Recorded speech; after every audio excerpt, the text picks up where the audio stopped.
تم ایسا کرو کہ ایک پتھر ساتھ لے جاؤ، چھت پر چڑھ کر جب تم برآمدے کے اوپر پہنچ جاؤ تو پتھر آگے کی طرف مارنا، یہ آدمی لازماً پتھر کو دے کر برآمدے سے باہر آئے گا تو تم اس پر کود پڑنا، پھر اس طرح اسے بے ہوش کر کے ادھر لے آنا تاکہ اس کی آواز نہ نکل سکے، لیکن اسے مرنا بھی نہیں چاہیے، عمران نے کہا۔ پھر وہ جھاڑیوں کی آڑ لیتا ہوا عمارت کی سائڈ کی طرف بڑھتا چلا گیا، جبکہ عمران اور اس کے ساتھی وہیں درختوں کی اوٹ میں ہی رک گئے تھے۔ تھوڑی دیر بعد جوزف اس عمارت کی سائڈ پر پہنچ گیا، پھر جیسے ہی کوئی بندر انتہائی تیزی سے درخت پر چڑھتا ہے اسی طرح جوزف بھی درخت پر چڑھتا ہوا نظر آیا۔ حالانکہ وہ ہاتھ سے بھاری جسم کا مالک تھا، لیکن اس وقت اسے دیکھ کر یوں لگ رہا تھا جیسے یہ جسم نمائشی ہو اور اس کے سرے سے وزن ہی نہ ہو۔ جنگل میں داخل ہوتے ہی جوزف کے جسم میں بجلیاں بھر جاتی ہیں، عمران نے مسکراتے ہوئے کہا، اور ٹائیگر اور جوانا دونوں نے مسکراتے ہوئے سر ہلا دیے۔ پھر انہوں نے جوزف کو جمپ لگا کر چھت پر پہنچتے اور لیٹ کر آہستہ آہستہ آگے کی طرف کھسکتے دیکھا۔ تھوڑی دیر بعد وہ اس برآمدے کی ڈھلان پر پہنچ کر رک گیا جس کے نیچے وہ مسلح آدمی ابھی دیوار سے پشت لگائے کھڑا ہوا نظر آ رہا تھا۔ اس کے ہاتھ میں شراب کی بوتل تھی اور وہ گھونٹ گھونٹ اس میں سے شراب پی رہا تھا۔ جوزف آہستہ آہستہ کھسکتا ہوا نیچے اترتا آیا۔ اس کا انداز اس بلی کی طرح کا تھا جو اپنے شکار پر جھپٹنے کے لیے پیٹ کے بال لیٹ کر آگے بڑھتی ہے۔ پھر کنارے پر پہنچ کر وہ رکا اور دوسرے لمحے اس کا ہاتھ حرکت میں آیا اور انہوں نے اس مسلح آدمی کو بری طرح چونکتے دیکھا۔ دوسرے لمحے وہ تیزی سے آگے بڑھا، بوتل ابھی تک اس کے ہاتھ میں ہی تھی۔ پھر جیسے ہی وہ برآمدے کی اوٹ سے باہر آیا جوزف نے اس پر چھلانگ لگا دی، اسے رگڑتا ہوا سڑک کے دوسرے کنارے پر موجود جھاڑیوں تک لے گیا۔ بوتل اس آدمی کے ہاتھ سے چھوٹ کر اسی سڑک پر ہی گر کر ٹوٹ گئی تھی۔ چند لمحوں تک وہ دونوں جھاڑیوں میں گتھم گتھا ہوتے نظر آئے، پھر وہ مسلح آدمی ساکت ہو گیا اور جوزف اٹھ کھڑا ہوا۔ اس نے ایک لمحے کے لیے مڑ کر برآمدے کی طرف دیکھا، پھر جو کر اس نے اس ساکت آدمی کو اٹھا کر کاندھے پر ڈالا اور جھاڑیوں میں دوڑتا ہوا عمران کی طرف بڑھ آیا۔ گڈ جوزف، اب اسے نیچے لٹا کر اس کا منہ اور ناک بند کر کے اسے ہوش میں لاؤ، عمران نے کہا، اور جوزف نے اس آدمی کو جھاڑیوں میں پشت کے بل پٹھا، پھر جو کر اس کا ناک اور منہ بند کر دیا۔ چند لمحوں بعد جیسے ہی اس آدمی کے جسم میں حرکت کے تاثرات نمودار ہوئے جوزف پیچھے ہٹ کر کھڑا ہو گیا۔ عمران نے پیر اٹھا کر اس کی گردن پر رکھ دیا، پھر جیسے ہی اس آدمی کی آنکھیں کھلی عمران نے پیر کو ذرا سا موڑ دیا۔ اس آدمی کے جسم تیزی سے پھڑکنے لگا تو عمران نے مزید پیر کو موڑ دیا۔ اس کا پھڑکتا ہوا جسم ساکت ہو گیا، اس کا چہرہ تیزی سے مسح ہونے لگ گیا، آنکھیں اوپر کو چڑھنے لگ گئیں اور حلق سے ہرہراہٹ کی آوازیں نکلنے لگیں۔ عمران نے پیر کو واپس موڑ دیا تو اس کا چہرہ بھی اسی رفتار سے نارمل ہونے لگ گیا، لیکن اب اس کی آنکھوں میں خوف اور دہشت کے آثار نمایاں ہو گئے تھے۔ کیا نام ہے تمہارا؟ عمران نے سرد لہجے میں کہا۔ مکاشو، میرا نام مکاشو ہے، اس آدمی نے رک رک کر جواب دیا۔ وہ مقامی آدمی تھا۔ سنو، اگر میرے سوالوں کے صحیح جواب دو گے تو زندگی بچ جائے گی، ورنہ عمران نے کراتے ہوئے کہا اور پیر کو ذرا سا موڑ دیا۔ دوں گا، یہ عذاب ختم کرو، یہ مکاشو نے ہرہراتے ہوئے لہجے میں کہا اور عمران نے پیر کو واپس موڑا تو مکاشو بے اختیار لمبے لمبے سانس لینے لگا۔ عمارت کے اندر کتنے آدمی ہیں؟ عمران نے پوچھا۔ اس وقت 4 آدمی ہیں، مکاشو نے جواب دیا۔ اتنے بڑے دفتر میں 4 آدمی؟ جھوٹ بول رہے ہو، عمران نے غراتے ہوئے کہا۔ آج مقامی تعطیل ہے اس لیے دفتر بند ہے، ورنہ تو یہاں 40-50 آدمی ہوتے، مکاشو نے جلدی سے جواب دیا۔ کون کون ہے اندر؟ تفصیل بتاؤ، عمران نے پوچھا۔ بڑا صاحب ہے، جمی، جیکب ہے، آرنلڈ میک اپ مین ہے اور ایک قیدی ہے، مکاشو نے جواب دیا۔ قیدی وہ کون ہے؟ عمران نے چوک کر پوچھا۔ مجھے نہیں معلوم، چھوٹا باس اسے لے کر آیا تھا، پھر اسے چھوڑ کر واپس بھی چلا گیا ہے، مکاشو نے جواب دیا۔ وہ کون ہے چھوٹا باس؟ عمران نے پوچھا۔ گرونی چھوٹا باس ہے، مکاشو نے جواب دیا۔ اندر کی تفصیل بتاؤ، راستے، کمرے، سب کے متعلق بتاؤ، عمران نے پوچھا اور مکاشو نے جلدی سے تفصیل بتانی شروع کر دی۔ اب بتاؤ کہ وہ جمی کس کمرے میں ہے، جیکب اور آرنلڈ کہاں ہیں اور قیدی کہاں ہے، عمران نے کہا اور مکاشو نے یہ بھی بتا دیا۔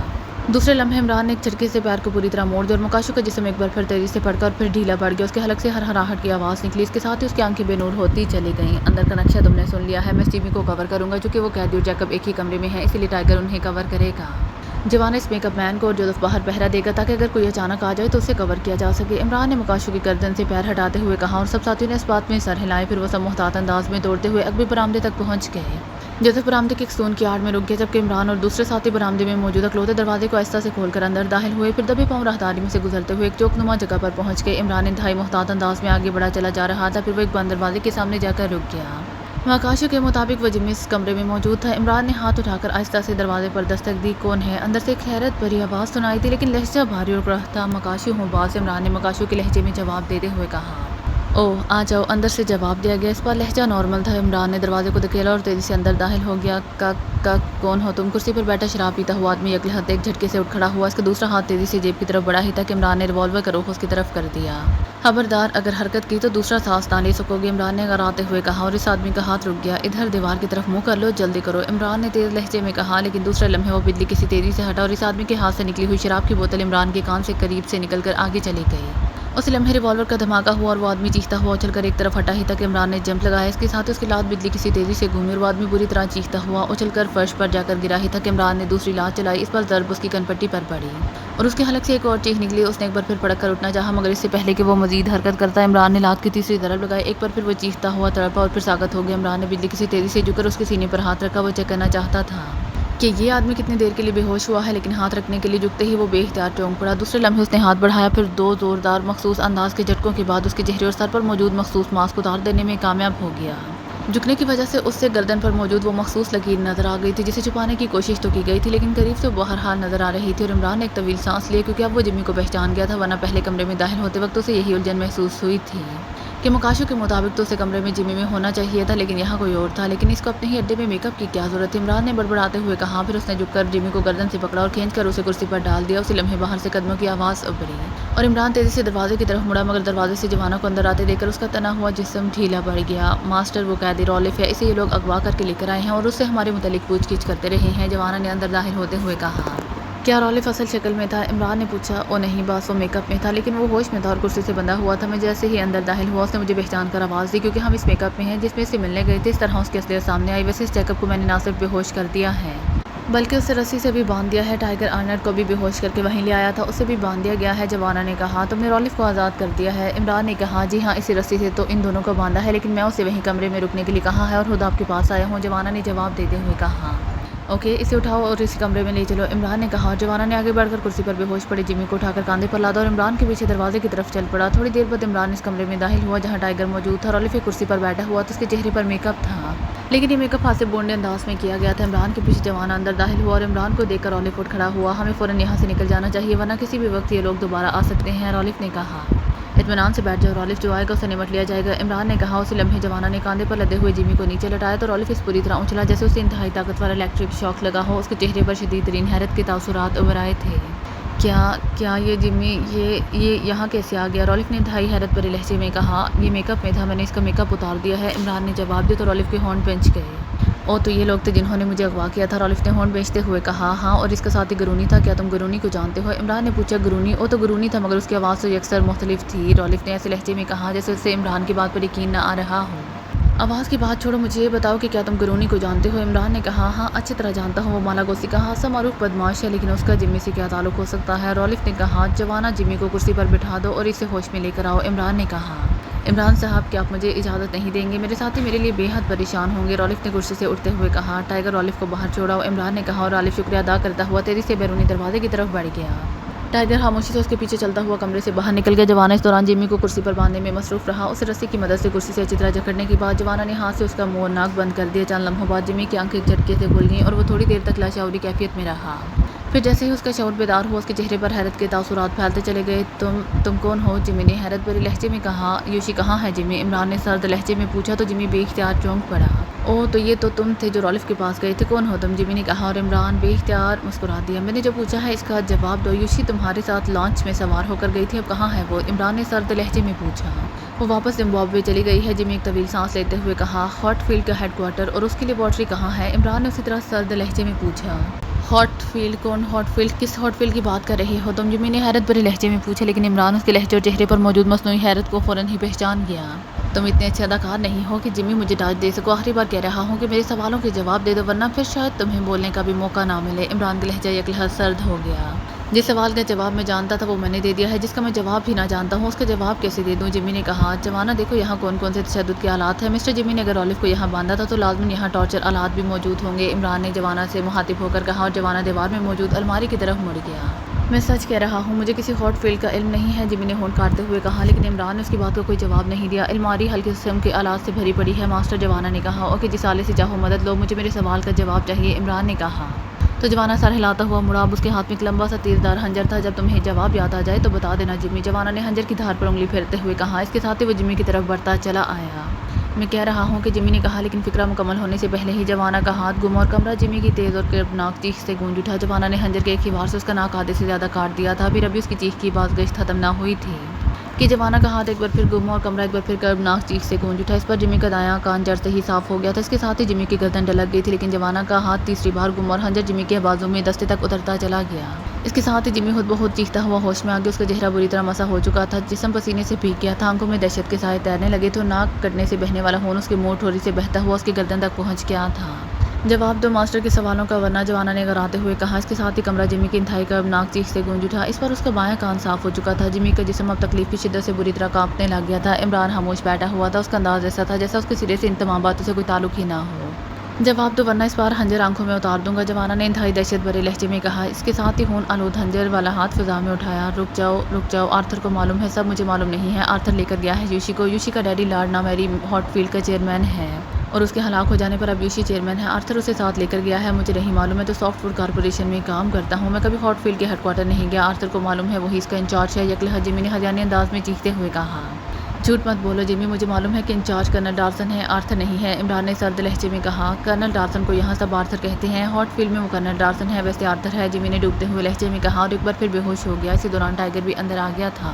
ٹائیگر دیکھو، اگر یہاں کوئی میڈیکل باکس ہو تو تلاش کر کے لے آؤ، اور جوانا تم اس دوران پانی لا کر اس کے زخموں پر ڈالو اور اسے پلاؤ ورنہ یہ مر جائے گا۔ عمران نے ٹائیگر اور جوانا دونوں سے مخاطب ہو کر کہا، اور ٹائیگر اور جوانا دونوں تیز تیز قدم اٹھاتے بیرونی دروازے کی طرف مڑ گئے۔ ٹائیگر کی واپسی سے پہلے جوانا جگ میں پانی لے آیا اور اس نے پانی جمی کے زخموں پر بھی ڈالا، اس کے حلق میں بھی انڈیل دی اور جمی ہوش میں آ گیا، لیکن وہ مسلسل کراہ رہا تھا۔ تھوڑی دیر بعد ٹائیگر میڈیکل باکس سمیت اندر آیا، پھر اس نے جمی کے زخموں پر باقاعدہ بینڈیج کر دی اور جمی کے موجود چہرے پر انتہائی تکلیف کے تاثرات میں نمایاں کمی آ گئی۔ دیکھو جمی، آخری بار کہہ رہا ہوں کہ سچ سچ سب کچھ بتا دو، یہ تو ممکن ہی نہیں کہ تم کرنل ڈارسن کے ساتھ کام کرتے ہوئے ہاٹ فیلڈ کے ہیڈ کوارٹر اور لیبارٹری سے واقف ہی نہ ہو۔ اگر تم سچ سچ بتا دو گے تو یقین کرو کہ تم اپنی زندگی بچا لینے میں کامیاب ہو جاؤ گے، ورنہ جوانا انسانی جسم کو اس طرح کاٹتا ہے کہ آدمی مرتا بھی نہیں اور جی بھی نہیں سکتا۔ عمران نے سرد لہجے میں کہا، میں سچ کہہ رہا ہوں، مجھے نہیں معلوم، میں نے کبھی سلسلے میں دلچسپی نہیں لی، آرتھر ہی سب کچھ کرتا ہے، میں جرائم کی دنیا کا آدمی ہی نہیں ہوں، جیمی نے کراہتے ہوئے جواب دیا۔ آرتھر اس وقت کہاں ہوگا؟ عمران نے پوچھا۔ مجھے نہیں معلوم، میری اور یوشی کی منگنی ہو چکی تھی، اب یوشی آئی تو اس نے شادی کا فیصلہ کیا اور آج رات ہماری شادی ہونی تھی، مگر پھر اطلاع ملی کہ لاڈ کو ہلاک کر دیا گیا ہے۔ اس خبر کے ملتے ہی یوشی نے شادی ملتوی کر دی اور آرتھر کے ساتھ چلے گئے۔ آرتھر کو ہی اطلاع ملی تھی کہ روز میری لانچ کے متعلق لانچ گارڈ کا آفیسر براہم پوچھ گچھ کرتا پھر رہا ہے، اس نے معلومات حاصل کی تو رولف کا نام سامنے آیا، اس کا آدمی گرونی رولف کو اغوا کر کے یہاں لے آیا۔ آرتھر نے مجھے کہا کہ میں رولف سے معلومات حاصل کروں، چنانچہ میں یہاں آ گیا، اور پھر رولف نے بتایا کہ چار کریم میں آئے تو انہوں نے محافظہ لے کر انہیں معلومات مہیا کی ہیں اور معافظہ لے کر اس نے انہیں رہائش گاہیں مہیا کی ہیں، اور وہ چاروں کریم آرلنگ کالونی میں اس کی رہائش گاہ 11-6 بلاک میں موجود ہیں، چنانچہ گرونی تصدیق کے لیے وہاں چلا گیا۔ اس دوران تم آ گئے اور تم نے شاید رولف کو چھوڑ دیا ہے، بس یہ ہے ساری بات، جیمی نے جواب دیتے ہوئے کہا۔ رولف سے معلومات حاصل کرنے کے بعد تمہاری ملاقات آرتھر سے کہاں طے سی؟ عمران نے پوچھا۔ اس نے کہا تھا کہ اسے 3-4 روز لگ جائیں گے، وہ یوشی کو ہیڈ کوارٹر کا دورہ کرانے گیا ہے، معلومات بھی ظاہر ہے 3-4 روز بعد وہ آ کر بتاتا، ہو سکتا ہے اس دوران وہ فون کرے۔ جیمی نے کہا، وہ فون کہاں کرے گا؟ عمران نے پوچھا۔ میری رہائش گاہ پر، وہ بھی آرلنگ کالونی میں ہی ہے، جیمی نے جواب دیتے ہوئے کہا۔ ہیڈ کوارٹر میں کون ہے؟ عمران نے پوچھا۔ مجھے نہیں معلوم، میں کبھی وہاں نہیں گیا، جیمی نے جواب دیا۔ کرنل ڈارسن کی رہائش گاہ کہاں ہے؟ عمران نے پوچھا۔ سلاڈ کالونی کوٹھی نمبر 12 میں اس کی رہائش گاہ ہے، لیکن کبھی کبھی وہ وہاں رہتا ہے، اکثر غائب رہتا ہے، جیمی نے جواب دیتے ہوئے کہا۔ جوانا، میرا خیال ہے مسٹر جیمی کی تکلیف میں کافی کمی ہو گئی ہے، اسی لیے مسٹر جیمی کا ذہن پھر غلط پٹری پر چڑھ گیا ہے، عمران نے اچانک جوانا سے مخاطب ہو کر کہا۔ ابھی میں اسے دوبارہ درست پٹری پر ڈال دیتا ہوں، جوانا نے کہا، اور ہاتھ میں پکڑا ہوا خون آلود خنجر اٹھا کر ایک بار پھر کرسی پر بندھے ہوئے جیمی کی طرف بڑھنے لگا، اور جیمی نے بے اختیار اس طرح چیخیں مارنی شروع کر دی جیسے کوئی بچہ کسی بھوت کو اپنی طرف بڑھتے دیکھ کر چیخنا شروع کر دیتا ہے۔ رک جاؤ، مت مارو مجھے، رک جاؤ، آرتھر ہاٹ اسپاٹ پر گیا ہے، آرتھر ہاٹ اسپاٹ پر گیا ہے، آرتھر ہاٹ اسپاٹ پر گیا ہے، رک جاؤ، مت مارو مجھے، رک جاؤ۔ جیمی کی حالت یکلہت تباہ سی ہونے لگ گئی تھی، وہ مسلسل ہجانی انداز میں چیختا چلا جا رہا تھا، پھر اچانک اس نے کھچکی لی اور دوسرے لمحے اس کی گردن ایک طرف کو ڈھلک گئی۔ عمران نے جلدی سے اٹھ کر اس کے سینے پر ہاتھ رکھا اور دوسرے لمحے بے اختیار اس کے منہ سے ایک طویل سانس نکل گیا۔ یہ مر گیا ہے، انتہائی خوف کی وجہ سے اس کا دل بند ہو گیا ہے، عمران نے کہا، اور جوانا نے اس طرح منہ بناتے ہوئے ہاتھ میں پکڑا ہوا خون آلود خنجر ایک طرف پھینک دیا جیسے جیمی کے اس طرح اچانک مر جانے کی وجہ سے اسے شدید مایوسی ہوئی ہو۔ ان میں سے جیکب کون ہے اور وہ میک اپ مین آرنلڈ کون ہے؟ عمران نے سائڈ پر بے ہوش پڑے ہوئے 2 آدمیوں کی طرف اشارہ کرتے ہوئے جوانا اور ٹائیگر سے پوچھا۔ یہی جیکب ہوگا، یہاں رولف کے ساتھ موجود تھا، جوانا نے کہا۔ اسے ہوش میں لے کر آؤ، عمران نے کہا، اور جوانا نے آگے بڑھ کر اس جیکب کو گردن سے پکڑ کر اٹھایا اور ایک کرسی پر ڈال کر اس نے اس کے چہرے پر تھپڑوں کی بارش شروع کر دی۔ تیسرے یا چوتھے تھپڑ پر جیکب کو ہوش آئے تو وہ پھٹی پھٹی آنکھوں سے اس طرح ادھر ادھر دیکھنے لگا جیسے اسے سمجھ نہ آ رہی ہو کہ وہ کہاں ہے، اس کے ساتھ کیا ہو رہا ہے۔ تمہارا نام جیکب ہے؟ عمران نے انتہائی سرد لہجے میں کہا۔ ہاں، مگر تم کون ہو اور یہ سب کیا ہے؟ یہ باس کو کیا ہو گیا ہے؟ یہ آرنلڈ، اسے کیا ہوا ہے؟ یہ سب کیا ہے؟ جیکب نے انتہائی بوکھلائے ہوئے لہجے میں کہا۔ تمہارا باس ہلاک ہو چکا ہے اور آرنلڈ ابھی بے ہوش ہے، تمہیں اس لیے ہوش میں لایا گیا ہے تاکہ تم میرے ایک سوال کا جواب دے دو، ورنہ تمہارا جسم بتا رہا ہے کہ تم آج تک جہاں دوسروں پر تشدد کرتے رہے ہو، اس لیے تم پر کوئی تشدد نہ ہوگا، بلکہ میرے آدمی کا بازو لہرائے گا اور تمہارا گلا اس طرح کٹ جائے گا جس طرح تار سے صابن کٹ جاتا ہے۔ بتاؤ، ہاٹ اسپاٹ کہاں ہے؟ عمران نے سرد لہجے میں کہا۔ ہاٹ اسپاٹ کیا مطلب؟ کیا تم اس جزیرے کے بارے میں پوچھ رہے ہو جسے ہاٹ اسپاٹ بھی کہا جاتا ہے اور بلیک آئی لینڈ بھی، اور جہاں سیاہ موت کا راج ہے، اسی ہاٹ اسپاٹ کی بات کر رہے ہو تم؟ جیکب نے حیران ہو کر کہا۔ یہ جزیرہ کہاں ہے؟ عمران نے اسی طرح سرد لہجے میں پوچھا۔ مالاگوسی سے 100 کلومیٹر دور طوفانی سمندر کے اندر جزیرہ ہے، مگر وہ تو شیطانی جزیرہ ہے، موت کا جزیرہ، وہاں تو کوئی نہیں جا سکتا، وہاں تو صرف موت ہے، صرف موت، جیکب نے خوفزدہ لہجے میں کہا۔ لیکن اس جزیرے کا نام تو نقشے میں کسی طرف بھی ظاہر نہیں کیا گیا، عمران نے ہونٹ چباتے ہوئے کہا، کیونکہ واقعی جغرافیائی نقشے میں اس نام کا کوئی جزیرہ نہیں تھا۔ ہو بھی نہیں سکتا۔ وہاں اگر زندہ انسان پہنچے گا تو اس کا نقشہ بھی بنائے گا۔ اس کے ارد گرد اس قدر مسلسل طوفان اٹھتے رہتے ہیں کہ بڑے بڑے جہازوں کے پرہچے اڑ جاتے ہیں اور یہ طوفان سمندر کی تہہ سے اس کی سطح اور پھر سطح سے آسمان تک بلند ہوتے رہتے ہیں۔ اس لیے آپ دوزیں بھی ادھر کا رخ نہیں کرتے ورنہ ان کے بھی پرہچے اڑ جاتے ہیں۔ جیکب نے کہا، تمہیں یہ سب تفصیل کیسے معلوم ہوئی ہے؟ عمران نے پوچھا۔ ہاٹ اسپاٹ سے کافی دور ایک اور جزیرہ ہے جسے زاراکا کہتے ہیں۔ چیف آرتھر کا ہیڈ کوارٹر وہاں ہے۔ میں پہلے وہاں رہتا تھا، پھر چیف نے مجھے یہاں بھجوا دیا۔ وہاں سب کو معلوم ہے کہ ہاٹ اسپاٹ بلیک آئی لینڈ کو کہتے ہیں اور وہ موت کا جزیرہ ہے۔ جیکب نے جواب دیتے ہوئے کہا۔ اس جزیرے پر کوئی آبادی ہے؟ عمران نے پوچھا۔ ہاں، وہاں شیطان بستے ہیں، موت کا رقص ہوتا ہے، سیاہ سائے پھرتے ہیں، وہاں بھوتوں کی آبادی ہے، خونی آشاموں کی آبادی ہے، موت کی آبادی ہے۔ جیکب نے جواب دیا اور عمران نے اس بات میں سر ہلا دیا۔ زاراکا پر کتنے آدمی رہتے ہیں؟ عمران نے پوچھا۔ زاراکا چھوٹا سا جزیرہ ہے، اس میں ایک بڑی عمارت ہے جس میں 150 افراد رہتے ہیں۔ چیف آرتھر وہیں رہتا ہے۔ اس عمارت کے علاوہ وہاں زیر زمین بڑے بڑے اسٹور ہیں جس میں عجیب و غریب قسم کی مشینری اور معدنیات بھری رہتی ہیں۔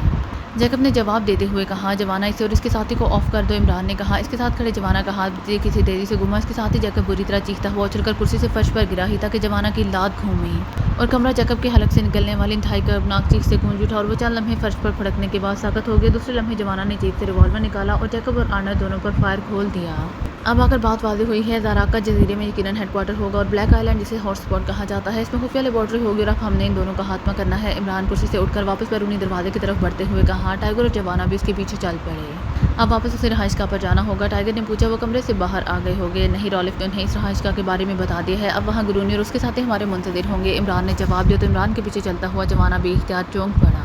یہ آپ کیا کہہ رہے ہیں ماسٹر؟ کیا رالف نے غداری کی ہے؟ جوانا کے لہجے میں بیڑیے کی سی گراہٹ تھی۔ اس نے اپنی جان بچائی ہے جوانا، ہم اسے غداری نہیں کہہ سکتے۔ اسی لیے تو جمی کے ہوش میں آنے سے پہلے رالف نے واپس جانے کی بات کی تھی۔ میں اسے مزید شرمندہ نہیں کرنا چاہتا تھا، اس لیے میں نے اسے جانے کی اجازت دے دی۔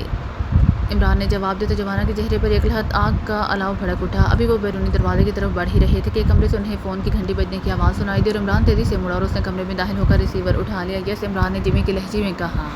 رالف بول رہا ہوں، جوانا کے ماسٹر سے بات کرائیں۔ دوسری طرف سے رالف کی آواز سنائی دی تو عمران چونک پڑا۔ میں جوانا کا ماسٹر علی عمران بول رہا ہوں۔ عمران نے مسکراتے ہوئے کہا۔ او عمران صاحب، آپ کو جمی نے بتا دیا ہوگا کہ میں نے انہیں اس بارے میں بتا دیا تھا، اس وقت پوزیشن ہی ایسی تھی۔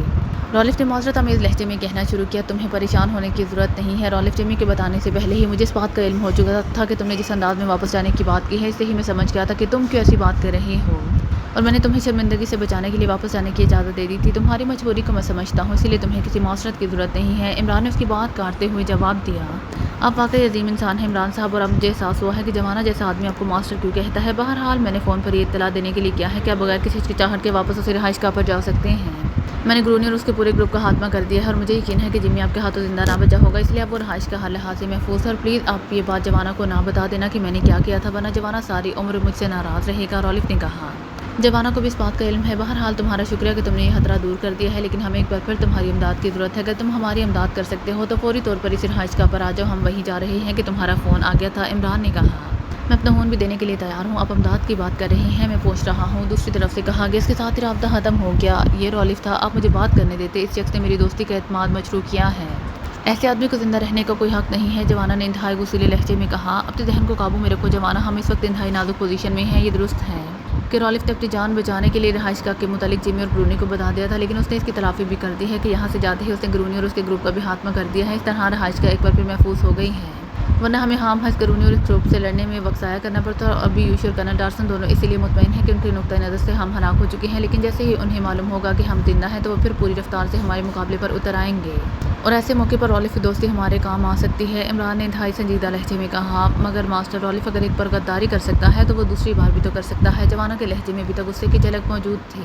نہیں، میں رالف کی فطرت کو سمجھ گیا ہوں، اگر وہ فطرتاً ایسا آدمی ہوتا تو پھر میں اسے زندہ واپس جانے کی اجازت نہ دیتا، ہنگامی اور وقتی حالات کی بنا پر وہ مجبور ہو گیا تھا اور اب وہ پوری طرح چکنا ہوگا، اسی لیے اب اس کی طرف سے کوئی خطرہ نہیں ہے، عمران نے کہا۔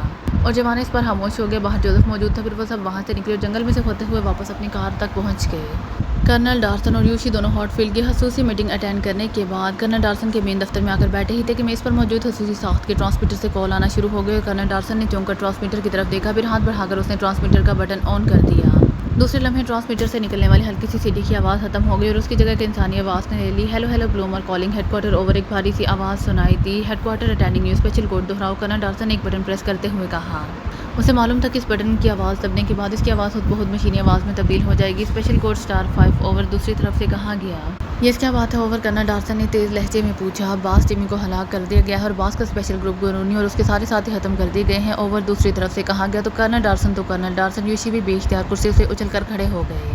ان دونوں کے چہرے پر حیرت کے ساتھ ساتھ بے یقینی کے تاثرات نمایاں تھے اور وہ دونوں ایک دوسرے کو اس طرح دیکھ رہے تھے جیسے ایک دوسرے کو یقین دلانا چاہتے ہوں کہ جو کچھ بتایا جا رہا ہے وہ غلط ہے۔ کیا کہہ رہے ہو تم اوور؟ آخرکار کرنل ڈارسن نے اپنے آپ کو سنبھالتے ہوئے کہا۔ مجھے میرے آدمی نے اطلاع دی ہے کہ گرونی کے ہیڈ کوارٹر پر نامعلوم افراد نے ریڈ کیا ہے اور پورا ہیڈ کوارٹر تباہ کر دیا گیا ہے۔ میں فوراً وہاں پہنچا تو واقعی یہ رپورٹ درست ہے۔ گرونی کے ہیڈ کوارٹر کو مکمل طور پر تباہ کر دیا گیا تھا۔ اندر سے پولیس کو گرونی اور اس کے 16 ساتھیوں کی لاشیں بھی ملی ہیں، لیکن گرونی اور اس کے 4 ساتھیوں کی لاشوں سے ملنے والے شواہد کے مطابق پولیس اس نتیجے پر پہنچی ہے کہ انہیں کسی اور جگہ ہلاک کیا گیا، پھر انہیں تباہ شدہ ہیڈ کوارٹر میں لا کر رکھ دیا گیا ہے کیونکہ گرونی اور اس کے 4 ساتھیوں کی لاشیں ایک تباہ شدہ کار کے اندر سے دستیاب ہوئی ہیں، لیکن اس تباہ شدہ کار میں خون کا ایک دھبا بھی نہیں ہے۔ گرونی کے ہیڈ کوارٹر کا سب سے خفیہ کمرہ قدرے محفوظ رہا۔ وہاں سے فون ٹیپ پولیس کو مل گیا جس کے مطابق گرونی نے فون پر اپنے ہیڈ کوارٹر سے 4 مسلح افراد کو آلن کالونی فوری طور پر بھجوائے جانے کا حکم دیا تھا اور ساتھ ہی اس نے اپنے ہیڈ کوارٹر کے انچارج سے بھی گفتگو کی تھی۔ اس کے مطابق 4 ایکٹیویوں کے گروپ کو چیف باس جیمی کے حکم پر چیک کرنا ہے اور چیف باس جیمی پوائنٹ 3 پر موجود ہے۔ اس گفتگو کا علم ہوتے ہی میں نے پوائنٹ 3 پر فون کر کے باس جیمی کو رپورٹ دینے کی کوشش کی، لیکن جب وہاں سے فون اٹینڈ نہ کیا گیا تو میں خود وہاں پوائنٹ 3 پر پہنچا تو میں نے دیکھا کہ مسلح نگران کی لاش پوائنٹ 3 سے کچھ دور جنگل میں پڑی تھی۔ اس کے جسم پر کسی قسم کے تشدد کا کوئی نشان نہیں تھا، البتہ اس کا چہرہ بہت بری طرح مسا تھا اور گردن پر بھی عجیب سے نشانات تھے۔ اندر باس جیمی کی لاش کٹی ہوئی پڑی تھی، اس کا ناک اور دونوں کان کٹے ہوئے تھے، لیکن ان پر باقاعدہ بینڈیج بھی کی گئی تھی۔ لیکن باس جیمی ہلاک ہو چکے تھے، ان کا چہرہ دیکھ کر اندازہ ہوتا تھا کہ ان پر بے پناہ تشدد کیا گیا اور وہ خوف اور دہشت کی زیادتی کی بنا پر ہلاک ہو گئے ہیں۔ اسی کمرے میں جیکب اور میک اپ مین آرنیٹ کی لاشیں بھی ملی ہیں، انہیں گولیاں مار کر ہلاک کیا گیا ہے۔ پوائنٹ 3 کا خفیہ آپریشن روم البتہ محفوظ ہے، اوور بلومر نے تفصیل بتاتے ہوئے کہا۔ یہ سب کن لوگوں نے کیا ہے اور وہ 4 ایکٹیوی کون ہیں جن کا تم نے پہلے ذکر کیا تھا؟ اوور کرنل ڈارسن نے انتہائی حیرت بھرے لہجے میں کہا۔ مجھے تو معلوم نہیں ہے، گرونی یا باس جیمی کو علم ہوگا، لیکن وہ تو ختم ہو چکے ہیں، اوور بلومر نے جواب دیا۔ تم معلوم کرو کہ یہ سب کچھ کس نے کیا ہے۔ جیمی اور گرونی کے بعد تم اب مالاگوسی کے انچارج ہو، over and all, colonel Darson نے تیز لہجے میں کہا اور ٹرانسمیٹر آف کر دیا۔ جیمی ہلاک ہو گیا ہے، آخر یہ سب کچھ کیا ہو رہا ہے؟ پہلے ڈیڈی ہلاک ہو گئے ہیں اور اب جیمی کو ہلاک کر دیا گیا ہے۔ یہ کون ہے جو میرے پیچھے لگ گیا ہے؟ یوشی نے رو دینے والے لہجے میں کہا۔ صورتحال انتہائی خراب ہے، ہمیں فوری طور پر اس بارے میں کچھ سوچنا ہوگا۔ جیمی کی ہلاکت بہت بڑا سانحہ ہے، لیکن پوائنٹ 3 کا آپریشن روم محفوظ ہے تو پھر ہمیں پتہ لگ سکتا ہے، کرنل ڈارسن نے ہونٹ چباتے ہوئے کہا اور انٹر کام کا ریسیور اٹھا کر اس کے کئی بٹن پریس کر دیے۔ یس مین آپریشن روم رابطہ قائم ہوتے ہی دوسری طرف سے ایک آواز سنائی دی۔ کرنل ڈارسن بول رہا ہوں، مالاگوسی میں پوائنٹ 3 کے آپریشن روم سے رابطہ کر کے معلوم کرو کہ وہاں کیا ہوتا رہا ہے اور مجھے فوری رپورٹ دو۔ کرنل ڈارسن نے تیز مگر تحکمانہ لہجے میں کہا۔ یس چیف، دوسری طرف سے کہا گیا اور کرنل ڈارسن نے ریسیور رکھ دیا۔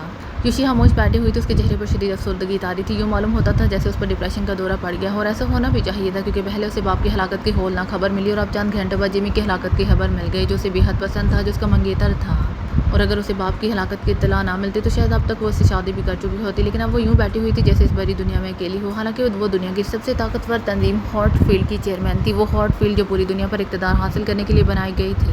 پھر آدھے گھنٹے بعد انٹر کام کی گھنٹی باجو تھی تو کرنل ڈارسن جو اس دوران خود بھی خاموش بیٹھا ہوا تھا بے اختیار چونک پڑا۔ اس نے ہاتھ بڑھا کر ریسیور اٹھا لیا۔ یس کرنل ڈارسن اسپیکنگ، کرنل ڈارسن نے تیز لہجے میں کہا۔